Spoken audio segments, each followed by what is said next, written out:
Hello students, welcome to our channel iPadhai. आज के इस वीडियो में हम लोग नीट के प्रीवियस ईयर क्वेश्चंस डिस्कस करेंगे on the topic friction, circular motion and banking of roads.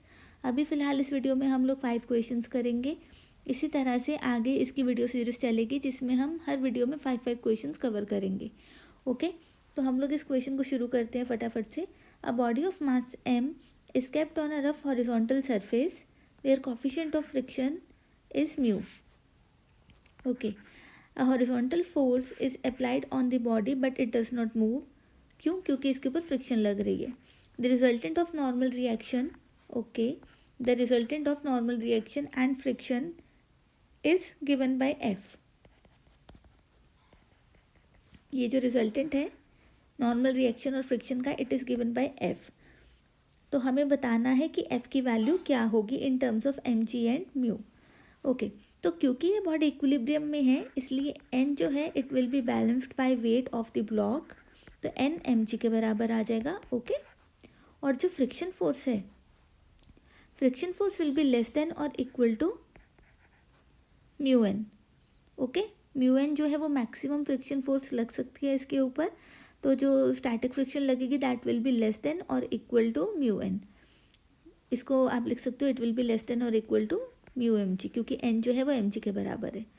Okay, अब जो इन दोनों का रिजल्टेंट होगा दैट इज एफ. ठीक है, F is given by under root of N square plus F square.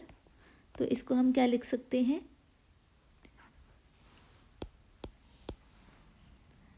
Capital F will be less than और equal to, अब N की जगह पे हम लिख लेते हैं एम जी और एफ की जगह पे लिख लेते हैं म्यू एम जी. ये लेस देन और इक्वल टू का साइन इसकी वजह से आया है क्योंकि जो फ्रिक्शन है उसकी वैल्यू इसके बराबर भी हो सकती है, इससे कम भी हो सकती है. तो ये आ जाएगा मेरे पास M G under root of 1 plus mu square. Okay, तो जो ये रिजल्टेंट फोर्स है उसका मैग्नीट्यूड कितना आ जाएगा, ऑप्शन डी के बराबर. ओके, आगे बढ़ते हैं. Question 2, which of the following statement is incorrect. कौन सी स्टेटमेंट गलत है हमें वो बताना है. Rolling friction is smaller than sliding friction, ये बिल्कुल सही है. रोलिंग फ्रिक्शन स्लाइडिंग फ्रिक्शन से कम होती है. Limiting value of static friction is directly proportional to normal reaction, ये स्टेटमेंट भी बिल्कुल सही है क्योंकि जो लिमिटिंग फ्रिक्शन होती है that is directly proportional to normal reaction. Coefficient of sliding friction have dimensions of length, ये जो स्टेटमेंट है वो इनकरेक्ट होगी क्योंकि जो कोफिशिएंट ऑफ फ्रिक्शन होता है इट इज़ डायमेंशनलेस, इसकी कोई डायमेंशन नहीं होती, इट इज़ डायमेंशनलेस. ओके, तो इसका आंसर क्लियरली है ऑप्शन सी. एक बार ऑप्शन डी को भी देख लेते हैं. Frictional force opposes the relative motion, जो कि बिल्कुल सही है, ये तो इसकी डेफिनेशन ही है. ठीक है, तो इसका आंसर आ जाएगा ऑप्शन सी. आगे बढ़ते हैं. A block of mass m is placed on smooth inclined wedge ABC of inclination theta as shown in figure. The wedge is given an acceleration a towards the right. The relation between a and theta for the block to remain stationary on the wedge is. Okay, तो क्या कह रहे हैं कि एक block को हमने एक वेज के ऊपर रखा है और जब हमने वेज को एक्सेलरेशन ए दिया राइट साइड की तरफ, तो हमने देखा कि ब्लॉक और वेज के बीच में रिलेटिव मोशन नहीं हुआ. ठीक है, ए और थीटा के बीच में रिलेशन निकालने के लिए हम लोग सबसे पहले एम के ऊपर लगने वाली फोर्सेस को शो करेंगे. तो एक तो इसके ऊपर इसका वेट लग रहा है इधर को एम जी. ठीक है, इधर को नॉर्मल रिएक्शन लग रहा है और एक्सेलरेशन वेज की इधर को है, तो सूडो फोर्स इसके ऊपर लगेगी ऑपोजिट डायरेक्शन में एम ए. ओके, जब आप इसको वेज के रेफरेंस फ्रेम से देखोगे तो आपको दिखेगा कि ये ब्लॉक जो है वो वेज के रिस्पेक्ट में मूव नहीं कर रहा. तो इसका मतलब इसके ऊपर लगने वाली फोर्स अलोंग दिस डायरेक्शन जो है नेट फोर्स जो है वो 0 है. ठीक है, अब इसके ऊपर वेज के पैरेलल कौन कौन सी फोर्सेस लग रही हैं देखो. एक तो एम ए का कंपोनेंट लगेगा इधर को, तो ये एंगल थीटा है, तो ये एंगल भी थीटा होगा, तो ये हो जाएगा एम ए कॉस थीटा. ठीक है, और एम जी का एक कंपोनेंट इधर को लगेगा. ठीक है, ये कंपोनेंट क्या होगा, एम जी साइन थीटा. तो क्योंकि ये जो ब्लॉक है वो वेज के रिस्पेक्ट में मूव नहीं कर रहा, इसीलिए हम कह सकते हैं यहाँ पे कि M A cos theta will be equal to M G sine theta. ठीक है। अब m और m कैंसिल हो जाएगा और a मेरे पास आ जाएगा g tan थीटा के बराबर। तो इसका आंसर हो जाएगा ऑप्शन सी। ओके, आगे बढ़ते हैं। A block A of mass m1 rests on a horizontal table. A light string connected to it passes over a frictionless pulley at the edge of table, and from its another end another block B of mass m2 is suspended. तो कुछ इस तरह से question है ये। एक block A जो है वो इधर रखा हुआ है और दूसरा ब्लॉक हमने यहाँ पे सस्पेंड किया है ब्लॉक B। इसका मास दे रखा है m1, इसका मास दे रखा है m2। Coefficient of kinetic friction between block and table is mu k. Okay. When the block A is sliding on the table, the tension in the string is. Okay. तो हमें बताना है कि ब्लॉक A जब table पर slide कर रहा है तो उस वक्त टेंशन इन द स्ट्रिंग कितनी है। तो सबसे पहले FBD बना लेते हैं। B के ऊपर लगने वाली फोर्सेस m2g वेट और ऊपर टेंशन T, इसकी एक्सेलरेशन इधर को मान लेते हैं। उसी तरह से A पे लगने वाली फोर्सेस, इधर को टेंशन T, इधर को फ्रिक्शन F की वैल्यू कितनी होगी mu K into N, normal reaction के बराबर। और नॉर्मल रिएक्शन जो है वो किसके बराबर होगा, इसके वेट के बराबर, यानी कि m1g के बराबर। तो फ्रिक्शन कितनी हो जाएगी म्यू के इंटू m1g। ठीक है, अब इसकी एक्सेलरेशन भी इधर को होगी A। तो एक इक्वेशन A के लिए हो जाएगी और दूसरी इक्वेशन B के लिए हो जाएगी। सबसे पहले A के लिए इक्वेशन लिख लेते हैं। T माइनस फ्रिक्शन यानी कि mu K mg is equal to, sorry ये m1 आएगा, इज इक्वल टू m1a। ये बन गई पहली इक्वेशन। और दूसरी इक्वेशन अपने पास बन गई B के लिए m2g minus T equal to m2a। ये दूसरी इक्वेशन। अब क्योंकि यहाँ पे हमसे टेंशन पूछा है तो हम A को एलिमिनेट करेंगे यहाँ से, इसीलिए हम इक्वेशन 1 और इक्वेशन 2 को डिवाइड कर देते हैं। तो अपने पास आ जाएगा T minus mu K m1g divided by m2g minus T equal to m1 by m2। Cross multiply करेंगे तो T m2 माइनस म्यू के m1 m2 g equal to m1 m2g minus m1 t चाहिए तो t वाली terms को combine करेंगे, इधर आ जाएगा m2 प्लस m1 और उधर हम m1 m2 वाली टर्म्स को कंबाइन करेंगे तो ये आ जाएगा m1 m2 1 plus mu K into G.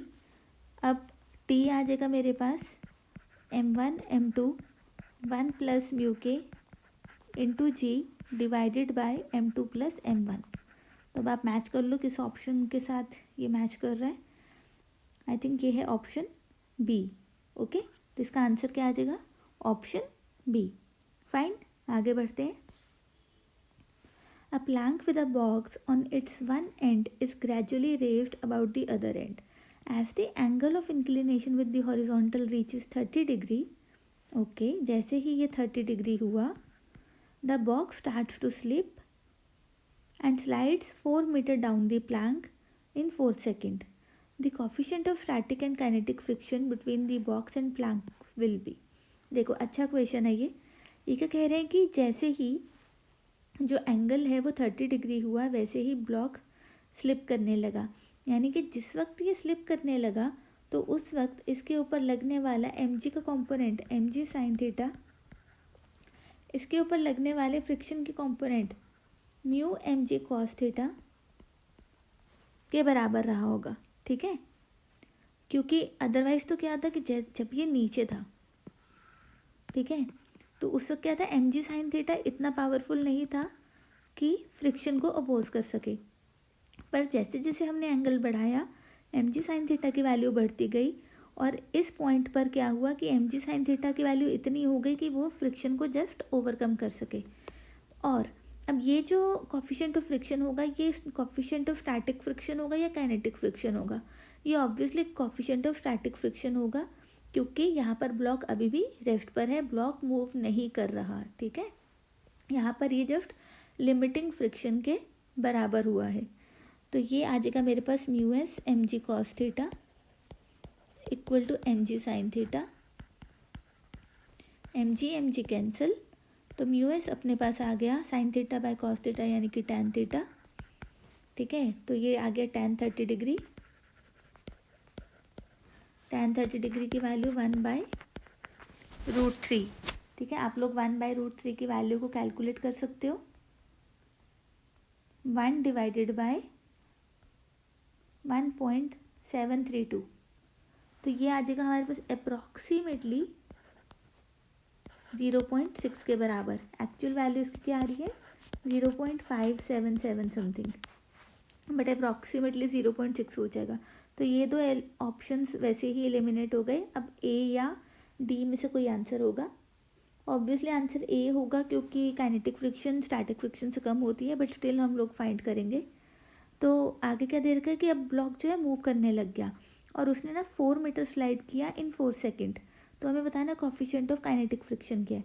अब देखो जैसे ही वो स्लाइड करने लगा उसके ऊपर दो फोर्सेस लग रही हैं, एक mg sin थीटा और एक म्यू के। यहाँ पे क्या आ जाएगा, अब म्यू के आ जाएगा। तो mu K mg cos theta और mg sin थीटा दो फोर्सेस इसके ऊपर लग रही हैं। ये कितना डिस्टेंस मूव करेगा, 4 मीटर डिस्टेंस ये मूव कर रहा है। कितने टाइम में, 4 सेकेंड्स में। ठीक है, तो अब हम लोग यहाँ पर क्या लगा सकते हैं। देखो इसकी जो एक्सीलरेशन होगी वो कितनी होगी, इसकी जो नेट एक्सीलरेशन होगी, नेट एक्सीलरेशन इसकी जो होगी that will be equal to net force divided by mass m। Net force इसके ऊपर लग रही है mg sin theta minus mu K mg cos theta divide by m करेंगे तो m कैंसिल हो जाएंगे। हमारे पास आ जाएगा g sin theta minus mu K g cos theta. Okay, ये हो गई एक्सेलरेशन। अब हम लगाएंगे s equal to U T plus half A T square, जहाँ से हम लोग a की वैल्यू फाइंड करेंगे। s हमें दे रखा है 4, u 0 है, टाइम दे रखा है 4, तो यहाँ से a की वैल्यू आ जाएगी 0.5 मीटर पर सेकेंड स्क्वायर। अब a की इस वैल्यू को हम लोग यूज़ करेंगे इस इक्वेशन में to find the value of mu K. तो 0.5 equal to 10 into 1/2 minus mu K into 10 into √3/2। ये आ जाएगा अपने पास 0.5 equal to 5 minus 5√3 mu K. ये आएगा 0.9/√3 equal to mu K which will be approximately equal to 0.5। तो इसका आंसर आ जाएगा option A. Okay, I hope ये 5 क्वेश्चंस आपको क्लियर हुए हो। नेक्स्ट 5 क्वेश्चंस के लिए आप लोग नेक्स्ट वीडियो देखना मत भूलना। Thank you.